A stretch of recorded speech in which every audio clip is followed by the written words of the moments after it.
But speaking of sticking with your faith, yesterday Mitt Romney was the sole Republican to vote to convict the president for abuse of power, and he basically said it was my faith. I'm taking oath to God, and I want to stick with that. And he got very verklempt, if you noticed, which made me think it was authentic at that moment. I did.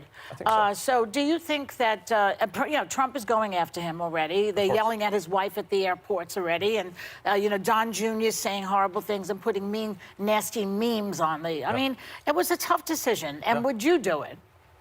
Go against your party like that? Yeah, you have to. You have to follow your conscience at the end of the day. Look, I disagree with Mitt Romney on a lot of things. I think he was on the wrong side of a lot of issues. But here, I think it's very clear that he cares about his place in history. He cares about his relationship with God. And for him, that adds up to having to stand up to his own party. And the fact that he was the only one to do it, I think that not only says something about him, it says an awful lot about what the Republican Party has become, especially in the Senate. Do you think it'll have any impact, though? I mean, does it have any legs at all that he did this?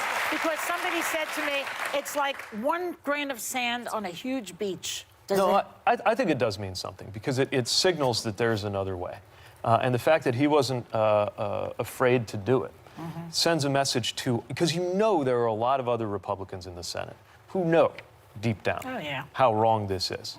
And he deprived them of the cover of being able to say that this is of being able to treat this as just a party line action. And that's going to matter, because in the end, for a lot of those other senators, when the story is written at the very end of their time in public life, this may well be the first line, how they handle this moment. And they're trying to survive right now.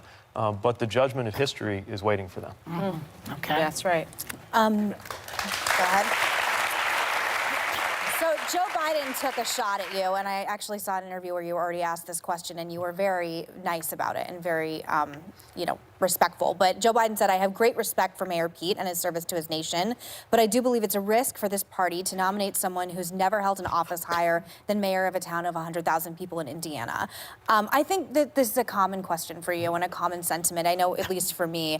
Do you think America is ready to elect another outsider and someone who's only been a mayor, given that Trump, given his lack of political experience and government experience, has been, I think we can all agree, a disaster? Yeah. Well, if that argument is about electability and the ability to win, we just had the first election of the 2020 process. And I think that's my answer. But also...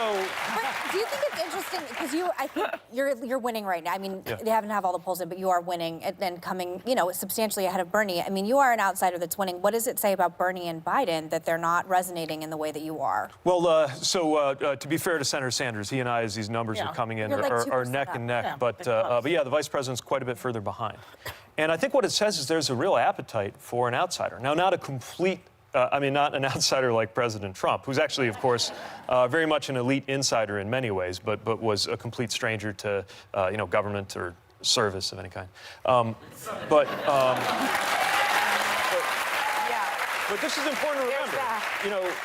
Think about the lessons of history. Every time that my party's won the White House in the last 50 years, every time we've won, it's been with a candidate who was new in national politics, hadn't run for president before, and was opening the door to a new generation. So I guess my question on the subject of risk is, at a moment like this in an election we cannot afford to lose, do we want to take the risk of falling back on the familiar when that generally does not work for us in presidential elections?